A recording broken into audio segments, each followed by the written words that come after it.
Hala Rina, may nadiskubre. May pera pa pala ito na nasa Lolo Nestor niya. Bistado na nga ba si Lolo Nestor niya?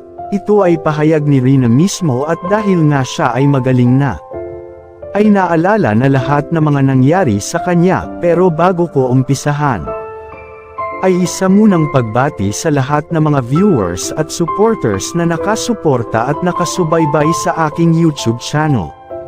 At isang mapagpalang araw mga kalingap, lalo na sa ating ama na si Kuya Val Santos Matubang at Kalingap Rab, and please subscribe naman po tayo sa kanilang mga channel. Kagabi nga sa live ni Ate Roda, ay nagbigay pa ito ng karagdagang impormasyon patungkol sa patuloy na pagbabago at improvement ni Rina. Kapansin-pansin kasi dito ang mga kwento ni Rina, lalo na't sinabi nga niya na tutulungan niya Kuya Roy para magawan ito ng bahay. Nagtatanong kasi si Ate Roda kung may pera siya na pampagawa. Laking gulat na lang tayo sa binanggit na mga salitang lumabas sa kanya.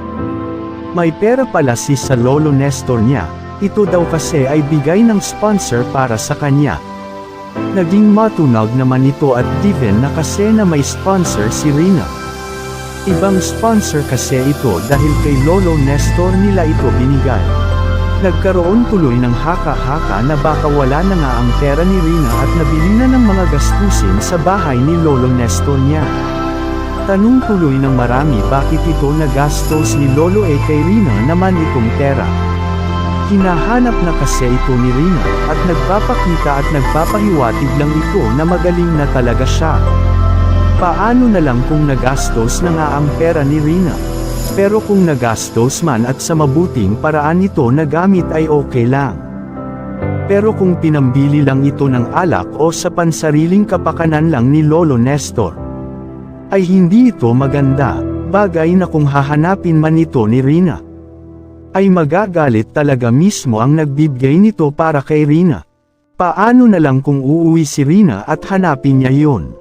Marami pa kasing pangangailangan si Rina ngayon lalo't na't nag-aaral pa ito.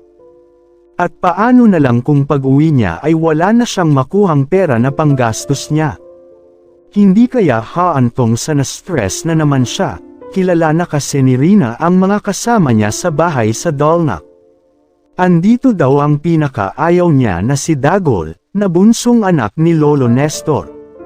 Andoon pa si Rodel na isa sa mga nagpipigil sa kanya na gamutin siya ng kalingap. Na para bang may pinagtatakpan ito at ayaw ni gumaling si Rina dito nga mga kalingap ay nagkaroon ng tsansa na makausap ni Ate Roda. Kaya naman ay nabigyan ito ngayon ng komento at opinyon. At unti-unti na nating malaman ang katotohanan, kayo mga kalingap. Sana magbigay kayo ng inyong komento, reaction, suhestyon at opinyon.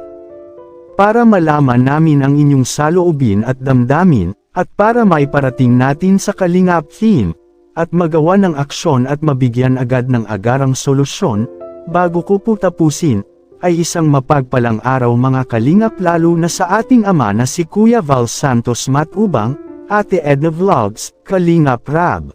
Maraming salamat po.